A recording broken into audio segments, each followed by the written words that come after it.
Continuamos, amigos, ustedes y nosotros transmitiendo lo más valioso de México, el programa de Fundación ASIR. Lo prometido es deuda. Estamos en el zoológico de Chapultepec, aquí en la Ciudad de México, uno de los 3 zoológicos con los que cuenta la Ciudad de México, y en compañía, porque nos lleva como ángel de la guarda, la directora de Zoológicos y Vida Silvestre de la Ciudad de México, la doctora Claudia Levi Sánchez Aldana.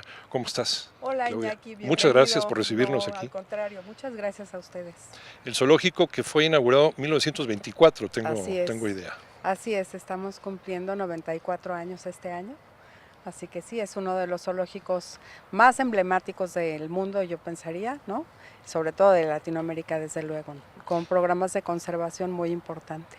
Y que además se convirtió primero en el segundo zoológico más importante de América Latina, y ahora es uno de los más importantes del mundo. Sí, efectivamente, con una afluencia de visitantes impresionante, mucha gente se queda impactada de la cantidad de visitas que recibimos anualmente, y a nosotros nos da mucho gusto porque finalmente es un centro de educación ambiental, es un aula viva donde la gente puede venir a disfrutar, a conocer y aprender. Este tema ya lo hemos platicado tú y yo muchas veces, pero un zoológico se ha convertido en un lugar de reclusión. Yo me acuerdo hace muchos años en que los zoológicos veías a los animales tristes pasándose de un lado al otro, una jaula. Ahora ya son lugares donde se puede recrear un poquito del hábitat natural para que el animal esté más cómodo, digamos, y no solamente para la observación de la gente, sino creo que el tema más importante ahora es para buscar los mecanismos de que estos animales sobrevivan, se puedan reproducir y evitar la extinción de los animales. Ha cambiado totalmente la óptica de los zoológicos, Claudia. Sí, totalmente. Son centros de conservación realmente. Nosotros aquí nos preocupamos, número uno, por el bienestar de los animales, ¿no? Esto que implica no solamente la salud física, sino también la salud emocional o psicológica de los animales, que puedan estar, como puedes ver, en espacios grandes, en espacios lo más naturalísticos posible, lo más similares a su entorno silvestre, y también contar con una serie de instrumentos para asegurar que los animales se encuentren en óptimas condiciones, ¿no? El enriquecimiento ambiental y desde luego la parte medular de los zoológicos es, como te decía hace un momento, es la educación ambiental. No podemos querer y no podemos proteger lo que no conocemos. Y claro, esa es una de las funciones básicas de los zoológicos del mundo. Me decías que México, siendo un país megadiverso, ¿en qué lugar estamos a nivel mundial en diversidad? Pues hay variación entre los grupos de animales, podemos decir, pero por ejemplo somos el segundo lugar más megadiverso del mundo en cuestión de reptiles, en cuestión de aves, el tercero en mamíferos. En fin, tenemos una enorme responsabilidad como mexicanos de conservar este tesoro natural que nos fue dado de manera gratuita y que tenemos la obligación de conservar no solamente para nuestros hijos, sino para los hijos de todo el mundo. Y otra de las modificaciones que se han hecho en los zoológicos de la Ciudad de México, principalmente el de Chapultepec, se ha aumentado más el interés por las especies locales, las especies mexicanas. ¿Es correcto esto? Sí, desde luego. Claro que participamos en programas de conservación de cualquier ejemplar, de cualquier especie amenazada, sobre todo en alguna categoría de riesgo como son los pandas, que es uno de las especies emblemáticas para nosotros del zoológico. Es un exitazo el del panda. Un exitazo, sí, de toda la vida. Pero desde luego que nosotros le damos mayor énfasis a las especies nativas o endémicas de México porque son nuestro tesoro nacional y tenemos la obligación de cuidarlo y desde luego participar activamente en su conservación. Porque estamos justo detrás de nosotros está la jaula donde están el cóndor de California, ahí le vamos a entrar más adelante, también otra de las especies protegidas que ha sido un éxito de conservación del zoológico, que es el lobo mexicano, ahí le vamos a entrar más adelante, Claudia, si nos lo permites, claro. Pero antes, la gente ha ido cambiando la forma de ver los zoológicos, la gente que viene al zoológico ha ido cambiando la actitud hacia los animales, el respeto hacia los animales. ¿Ves que está funcionando esta política de hacer las cosas en el zoológico? Sí, desde luego.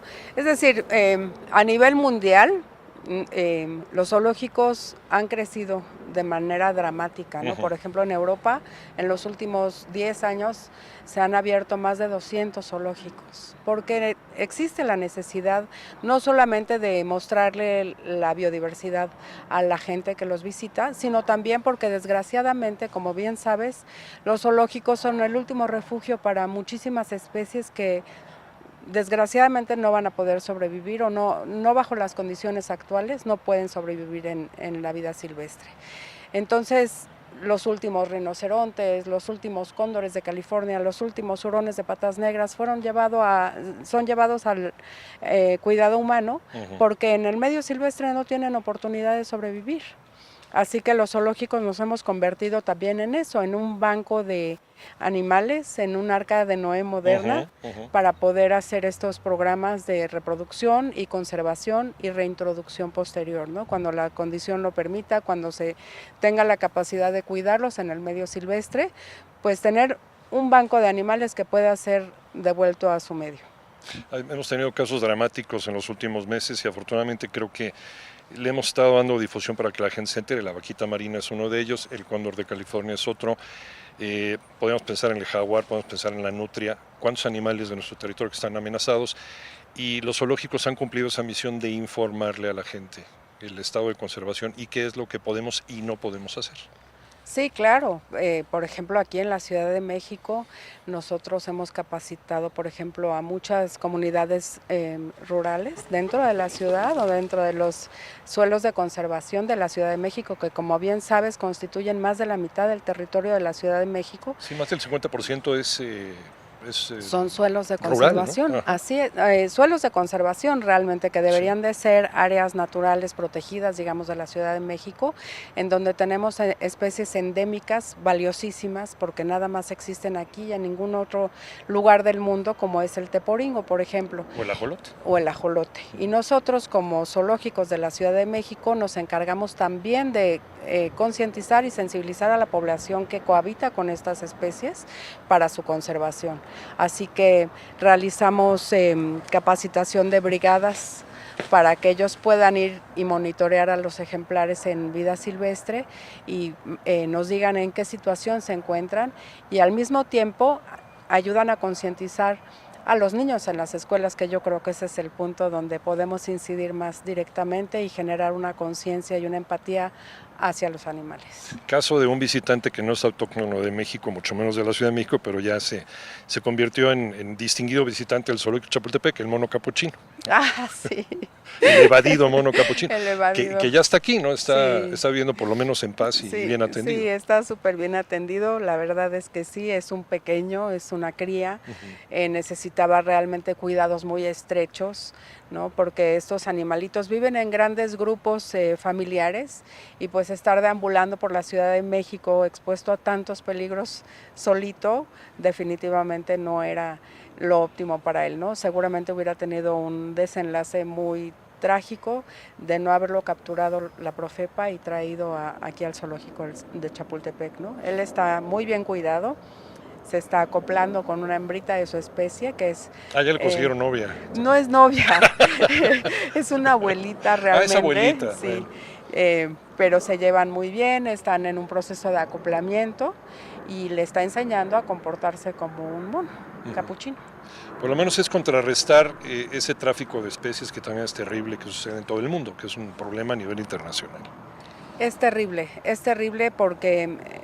a mí pues me duele sobre todo que suceda en nuestro país, pero a nivel mundial bien sabes que ha generado estragos en las poblaciones silvestres. Sin duda. Tal es el caso del pangolín, por ejemplo, que también es otra especie que ya está amenazada por el tráfico como mascotas. Y en nuestro país pues ni se diga, ¿no? Los citácidos, los loros, las guacamayas, los monos, que están tan amenazados y que sigue habiendo desafortunadamente este tráfico ilegal en el que capturan a los ejemplares, pues obviamente a los más vulnerables, y para hacer esto tienen que alterar la fisionomía del grupo, digamos, y matar seguramente a los ejemplares, a los machos alfa, a los más dominantes, a las madres, para poder capturar a los pequeños, que son los más protegidos del grupo. Así que causan estragos en la población, en el grupo, y pues obviamente en los animales, ¿no? Que terminan en el zoológico, ¿no? Muchas veces llegan desnutridos, como fue el caso del capuchino, un animalito tan joven, una cría, ya con glucosa en la orina, casi prediabético, por increíble. la alimentación tan terrible que estuvo recibiendo durante... Cuando estaba en cautiverio. Cuando estaba estuvo 15 días recibiendo tortas de tamal y galletas y frutas. Lo estaban chilangueando, digamos. Algo así, Ajá. pero pues imagínate, ¿no? Así que llegó muy desnutrido y en muy malas condiciones, pero ahora está en muy buen estado. En la Ciudad de México podemos encontrar varias especies, como ya decías tú, el cacomixtle, el tlacuache, el ajolote que se está ahí en Xochimilco, pero lo que no entendemos a veces es que la naturaleza nos puede salir por cualquier lado. Nosotros estamos en las lomas de Chapultepec, ahí está nuestra casa, Grupo Asir. En una ocasión de repente escuchaba ahí desde la cabina un toc, toc, toc, toc, toc. Dije, ¿qué está pasando? Un pájaro carpintero en la Ciudad de México. Nos asombra saber, ¿no?, que la naturaleza de repente nos puede salir en cualquier momento. Sí, por supuesto, es muy impresionante porque a veces consideramos nada más las especies que habitan la Ciudad de México, pero también este es el paso de muchas especies migratorias, sobre todo aves, así que también para ellas tenemos que proteger el ecosistema y darles la oportunidad de migrar de un sitio a otro como están destinadas a hacer para conservar a la especie, ¿no? Si es una ciudad con una riqueza impresionante en especies de animales y vegetales, es decir, plantas y especies endémicas y nativas. Hemos visto, por ejemplo, zorras grises que se pensaba que ya no existían aquí en la Ciudad de México y sin embargo las tenemos en la ciudad universitaria y en los suelos de conservación. Hemos visto gato montés y bueno, muchísimas especies de aves. Así que sí, tenemos que aprender a conservar lo que tenemos porque cada vez está más amenazado. Y el consejo para la gente es por respetarlos, ¿no?, finalmente.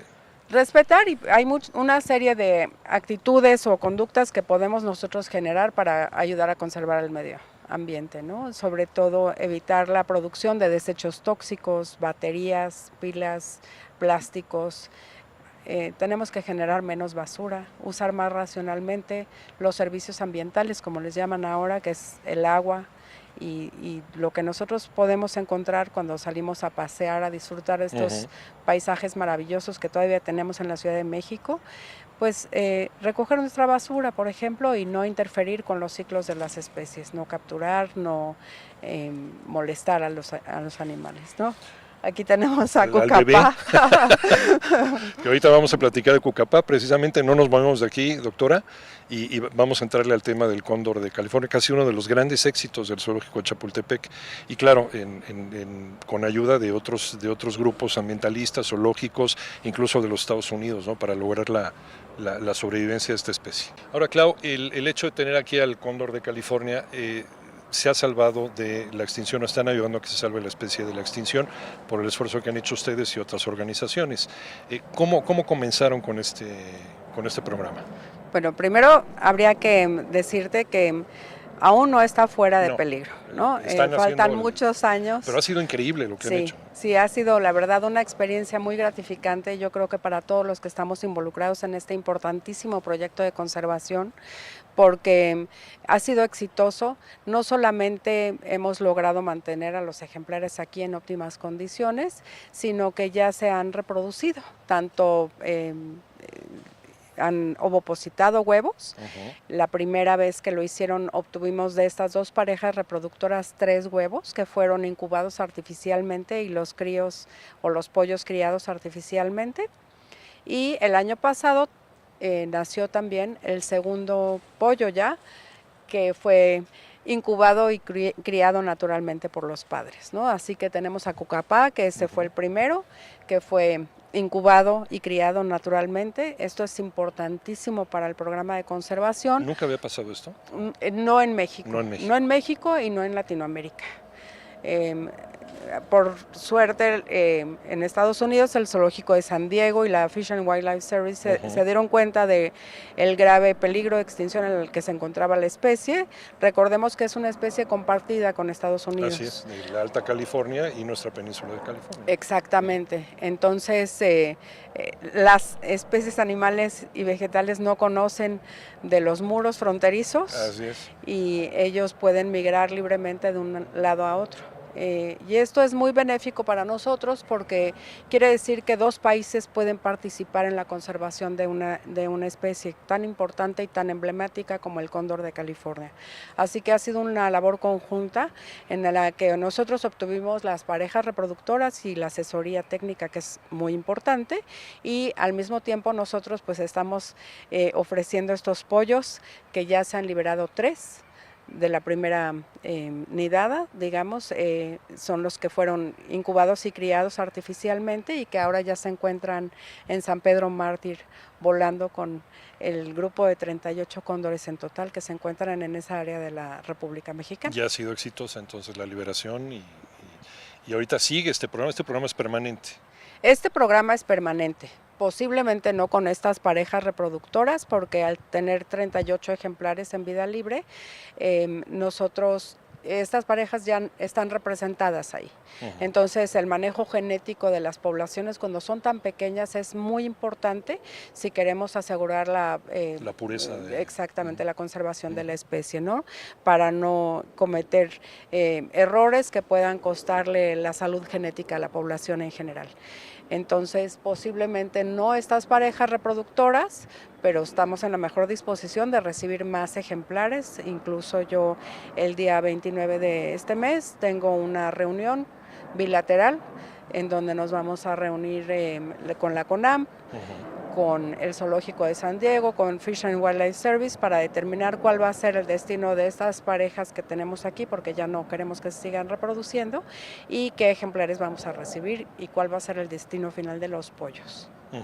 Las parejas están aquí, ustedes seguramente están escuchando un aleteo, los amigos que nos siguen por radio y los amigos que nos siguen por nuestra página de internet, por www.fundacionasir.org.mx, pueden ver las imágenes, verán que hay mucho movimiento, hay mucha actividad, nos vienen aquí a saludar. No es precisamente que nos vengan a saludarnos, sino que son muy protectores de sus polluelos, ¿verdad? Sí, los papás. han sido unas parejas muy protectoras de sus polluelos. Esto es muy bueno porque quiere decir que tienen un vínculo estrecho, que se sienten lo suficientemente seguros como para proteger a su cría, es lo que harían en vida silvestre también, y esto es una muy buena indicación de que el cuidado hacia los pollos es inmejorable. Y con poca intervención humana, lo menos posible, nos decías. Así es, tratamos de evitar el contacto con las personas, precisamente porque estos 2 polluelos que nacieron aquí en el zoológico de Chapultepec son candidatos a ser liberados. Entonces queremos, claro, evitar al máximo que se acostumbren a la presencia humana, porque recordemos que ahí en San Pedro Mártir, en donde van a vivir finalmente, es un área natural protegida, pero también es un parque. Entonces sí existe la posibilidad de que interactúen con las personas y es lo que no queremos, precisamente. Y eso se evita, pues, por lo menos con información, ¿no? Que todos tengamos la misma información y podamos ir ahí respetando lo que estamos viendo, no acercárnos más de lo normal. ¿Qué le aconsejas a la gente que quiera ir? Es un viaje maravilloso, me han dicho. Es un viaje increíble, maravilloso, pero efectivamente es ir y ver y no tocar. Es decir, hay que disfrutar, hay que aprender a respetar a los animales en su naturaleza, ¿no? No tratar de acercarnos, no tratar de estresarlos, porque todas esas conductas humanas, desde luego, tienen cierto grado de tensión hacia los animales, claro, ¿no? Entonces, hay que tratar de evitar al máximo eso y otra vez evitar arrojar basura, que también ese es un problema muy grave para las poblaciones silvestres de cualquier especie. Lo hemos visto recientemente con los mamíferos marinos, con las tortugas, los peces, plástico, el popote, efectivamente. Etcétera. Entonces vamos a tratar de reducir nuestro impacto en el ambiente y reducir el daño que le hacemos a las especies animales y vegetales también.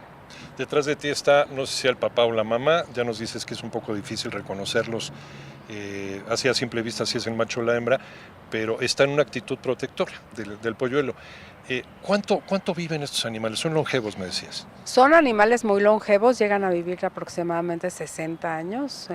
Siempre viven un poco más bajo cuidado humano porque obviamente aquí no tienen ninguna amenaza, están más que bien protegidos y alimentados, lo que posiblemente no sucedería en su medio silvestre. En San Pedro Mártir, por ejemplo, las temperaturas llegan a descender drásticamente en el invierno y hay heladas y nevadas Sí, muy fuertes.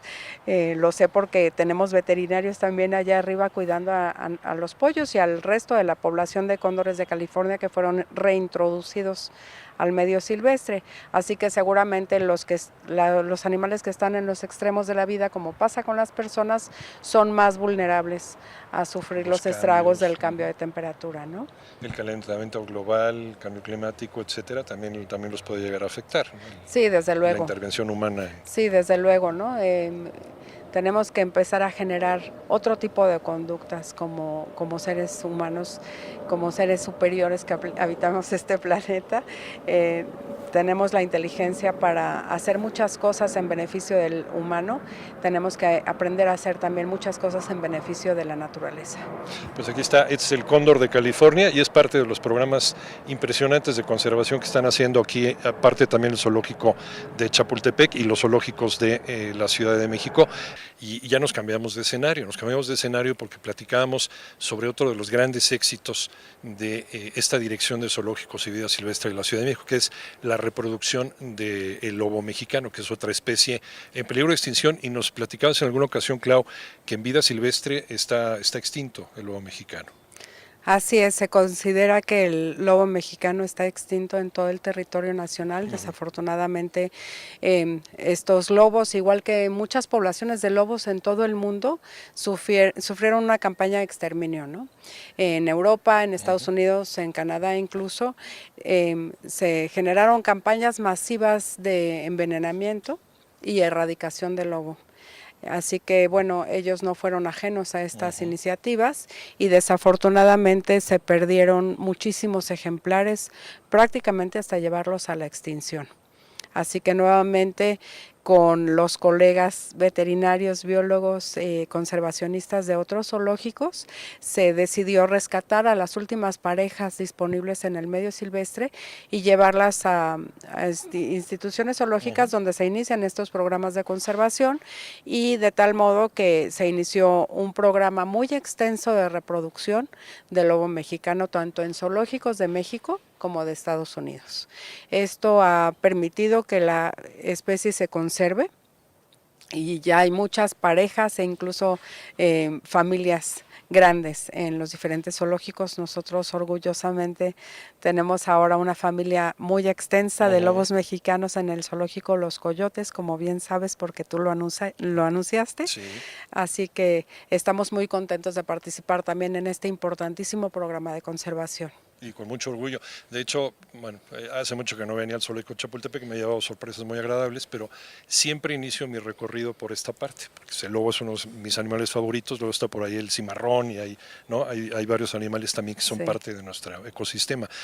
Todo empezó aquí, este programa de reproducción del lobo mexicano empezó aquí en este lugar, en este hábitat, Clau.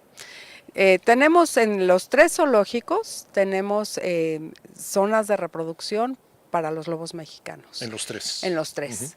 En el zoológico San Juan de Aragón también hace muchos años se inició este programa de conservación y de reproducción de tal magnitud y de tal importancia que el zoológico San Juan de Aragón tiene su propia línea genética. Por la valía de su material genético se le llamó la línea San Juan de Aragón. Así que en los 3 zoológicos hemos tenido éxitos reproductivos. Aquí en el zoológico de Chapultepec nacieron los 2 primeros lobos por inseminación artificial, y hemos tenido también logros muy grandes en Aragón y en Los Coyotes. Y aquí en varias ocasiones he visto, por ejemplo, partes cerradas porque mira, ya se asomó aquí el lobo, partes cerradas porque estaban en reproducción, porque había una pareja que estaba intentando tener crías. Esto ya es un programa que lleva muchos años. Yo me acuerdo haber platicado con gente de este tipo de programas hace más de 20 años. El programa de reproducción del lobo mexicano y de reintroducción, lo intentaron reintroducir 1 o 2 veces, pues bueno, hay gente que está en contra de esto, rancheros, y un poquito falta de información, pero siguen insistiendo personas como tú a hacer este trabajo. Mira, es una especie muy importante para la conservación Desde del luego. ecosistema. Eso es algo que tenemos que entender. Tiene que generarse desde luego un cambio de actitud hacia los lobos en general en el mundo, pero más en nuestro país. Esto de que los lobos amenazan a la industria ganadera, pues nada más alejado de la realidad. Claro, claro. Los lobos, por el contrario, conservan el hábitat, son especies que antiguamente se llamaban especies paraguas, porque si tú conservas al lobo mexicano, al lobo gris mexicano, estás conservando a una gama de especies animales y vegetales impresionante, Como ¿no? pasa con la tortuga marina y otros animales. Exactamente. Entonces, si tú aseguras la supervivencia de ellos en el medio silvestre, estás también promoviendo la protección de otras especies que son muy importantes para el ecosistema.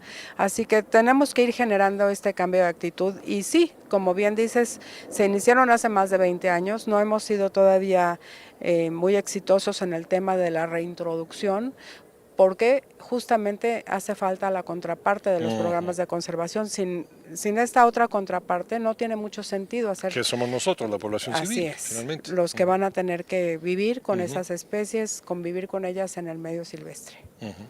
Aquí, este lobo que está aquí, que de repente se asoma a saludar por curioso, es un lobo que viene de visita. Están en constante movimiento los lobos que van a los zoológicos, Clau. Así es, no tenemos poblaciones fijas. Ajá.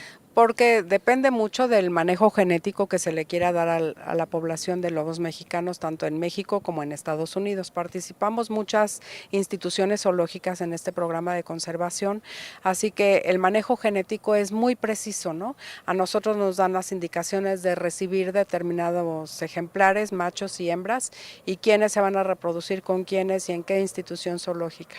Entonces están constantemente moviéndose, parejas vienen de Estados Unidos, hembras, machos de algún zoológico de México, y nosotros lo que aportamos es el espacio y desde luego los cuidados, ¿no? De tanto de la pareja reproductora como de las crías que puedan llegar a nacer. Las cosas van bien, no hay un interés internacional, sobre todo la gente ha tenido mucha más sensibilidad en cuestión de la conservación. Hablabas hace ratito cuando estábamos ahí con los cóndores de las barreras físicas que pone el hombre, concretamente pues el muro del señor Donald Trump. Y estos animales, al ser terrestres y al buscar la diversidad genética, pues se encuentran con una barrera, ¿no? En el paso entre Estados Unidos y México. Caso el jaguar, por ejemplo, allá en Arizona, que no puede pasar de un lado a otro, no puede encontrar pareja. Sí afecta para la conservación de estas especies. Sí, por supuesto, tendría un efecto terrible para la conservación a largo plazo, porque lo que estás haciendo es fragmentar el hábitat.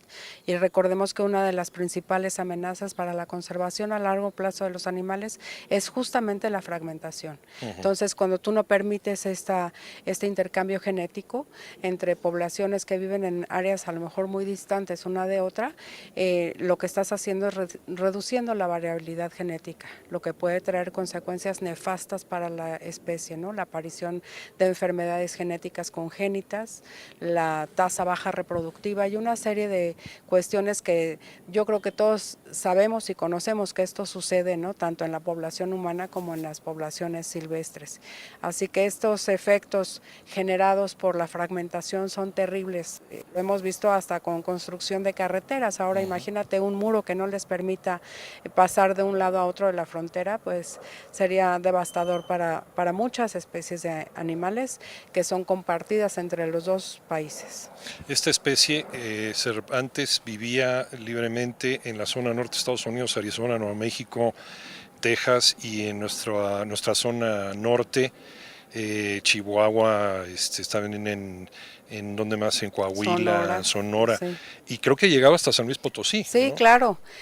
Antiguamente, ancestralmente, sí. Los lobos tienen la capacidad de adaptarse muy bien a muchos medios. Es decir, podrían haber llegado incluso, me imagino, que hasta la Ciudad de México en épocas muy remotas. No hay ninguna excusa o ninguna razón por la que esto no pudiera suceder. Si tenemos aquí zorra gris y tenemos otras especies de cánidos, el mismo perro doméstico que se ha adaptado también a cualquier medio silvestre, pues había los puma lobos. En el Ajusco, ¿no? Sí. hasta hace pocos años. Así es, entonces no hay ninguna razón por la que el lobo mexicano no habitara territorios próximos o incluso en la Ciudad de México hace muchísimos años, ¿no? Si nosotros les permitiéramos ir poblando sus hábitats originarios, desde luego la especie podría recuperarse. Pero en el caso del lobo mexicano, las actividades antropogénicas han sido determinantes para su extinción. De lo que se está haciendo en este momento, ¿cuáles son las expectativas, Clau? No sé, a lo mejor se puede ver hacia 20 años en el futuro. Sí, yo creo que el siguiente paso en este momento será determinar cuál es la unidad idónea para ser liberada al medio silvestre. Se ha intentado con parejas reproductivas, se ha intentado con individuos solitarios. Yo creo que la clave en este momento es intentar reintroducir un grupo familiar nutrido para que entre ellos se puedan proteger y puedan pasarse tips de supervivencia en el medio silvestre, ¿no? Formar estos grupos familiares que son impresionantes, es maravilloso ver cómo entre ellos se cuidan y se procuran.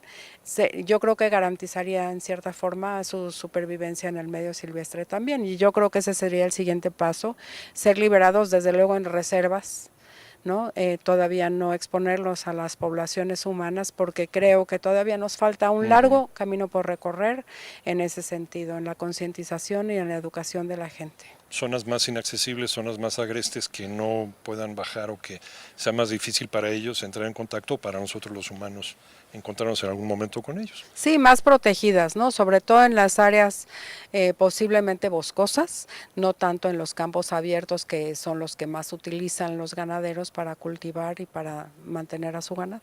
¿Se acuerdan de la película Danza con Lobos de Kevin Costner? El lobo que aparece ahí es un lobo mexicano, ¿no? Efectivamente, es un lobo gris mexicano, una especie que lo puedes ver aquí, ¿no? Son maravillosos animales, muy lejos de lo que nos han pintado en los cuentos terribles, los cuentos infantiles, tristemente, donde se nos pinta una imagen de un lobo agresivo, violento con el ser humano. Para nada. Ellos lo que desean es mantenerse lejos de las personas, se acercan nada más por curiosidad, pero si nosotros ingresáramos a su ambiente, créeme que sería el primero en alejarse.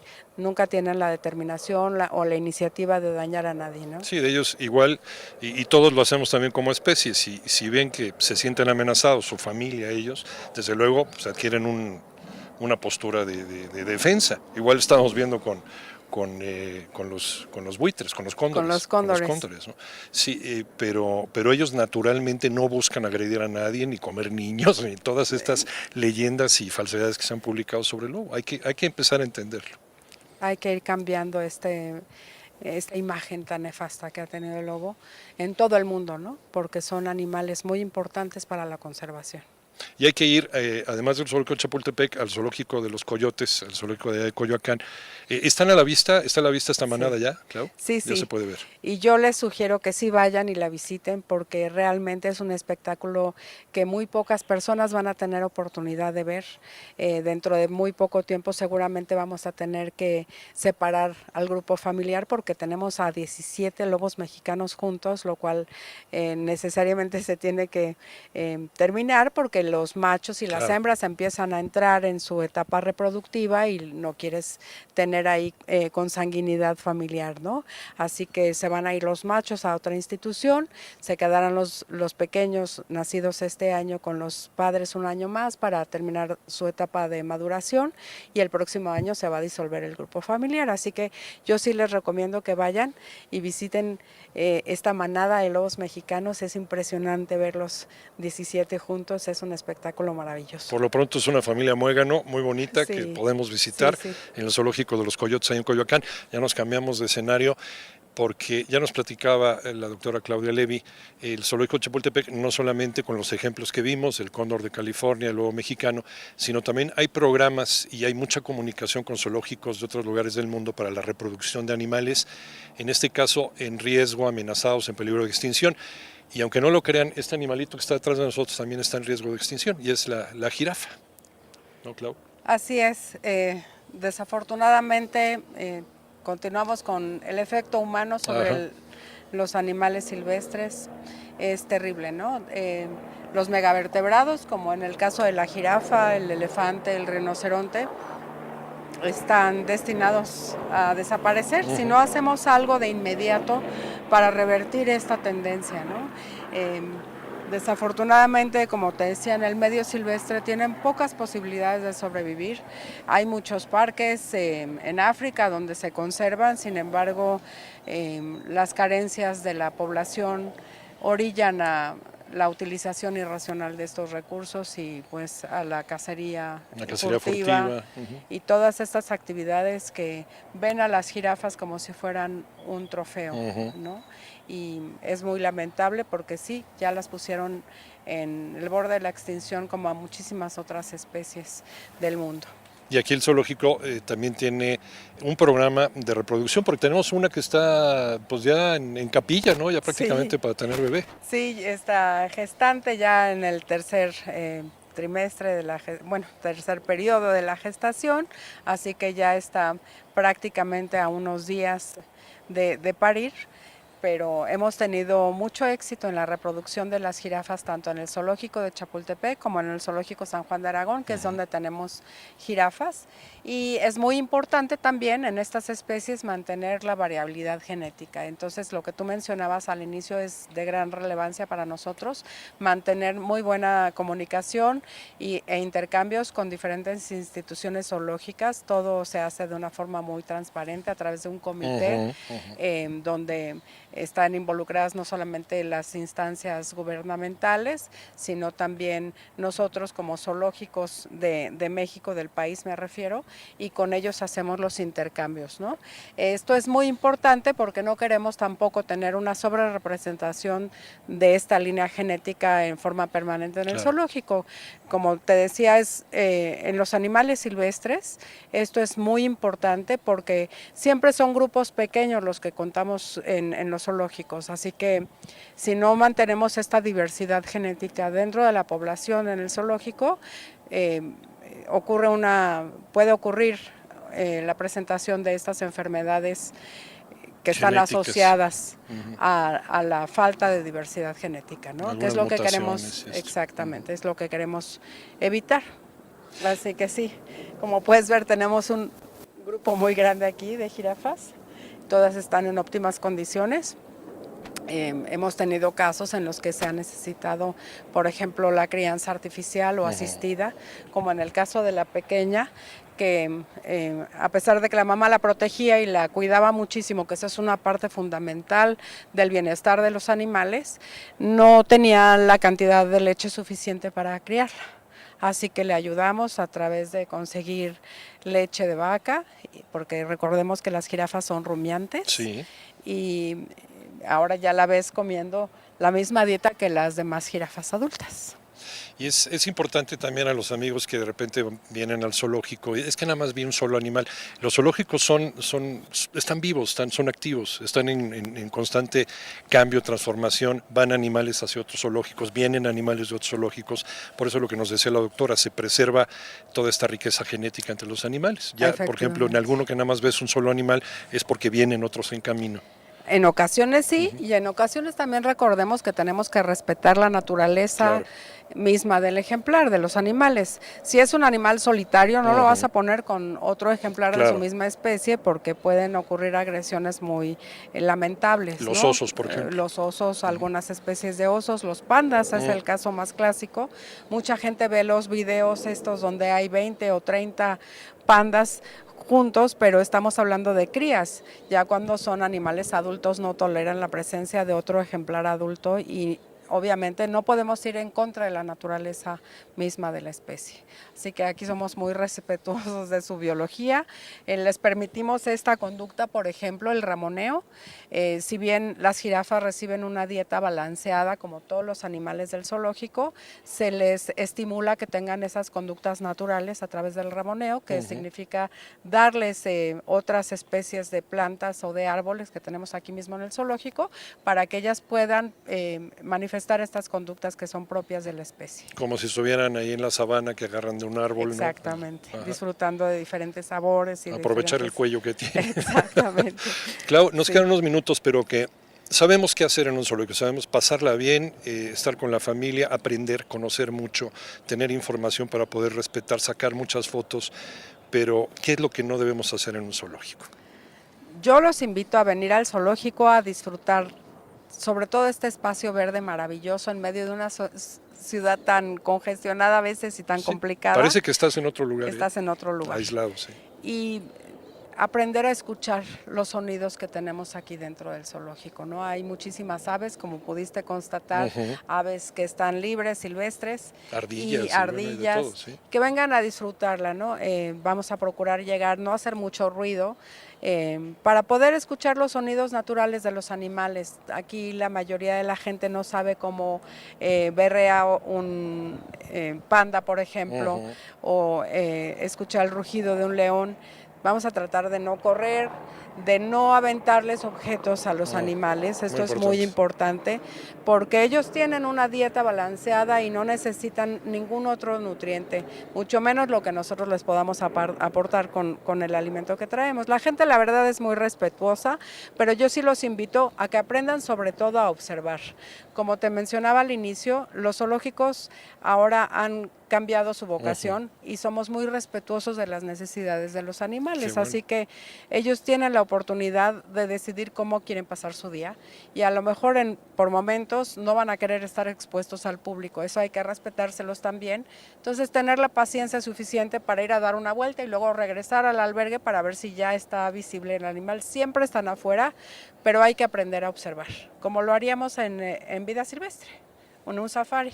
Los animales no van a salir en un desfile, sino que uno tiene que aprender a observarlos. Y con esto ya despedimos el programa y agradeciéndole como siempre a la doctora Claudia Levy Sánchez Aldana, directora de Zoológicos y Vida Silvestre de la Ciudad de México, con la promesa de ir al Zoológico de Aragón, al Zoológico de Coyoacán, el de los coyotes, ¿no?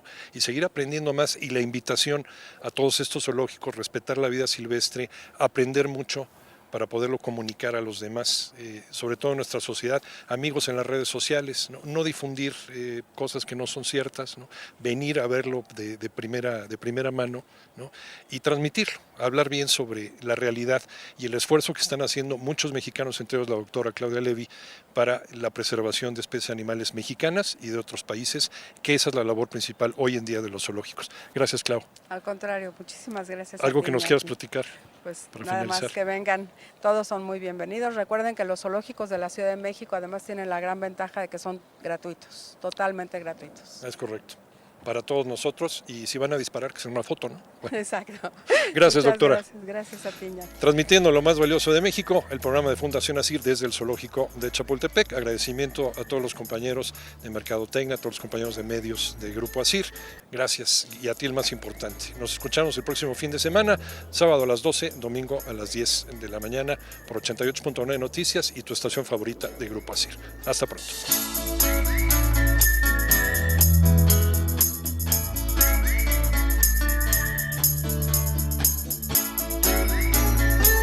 Fundación ASIR.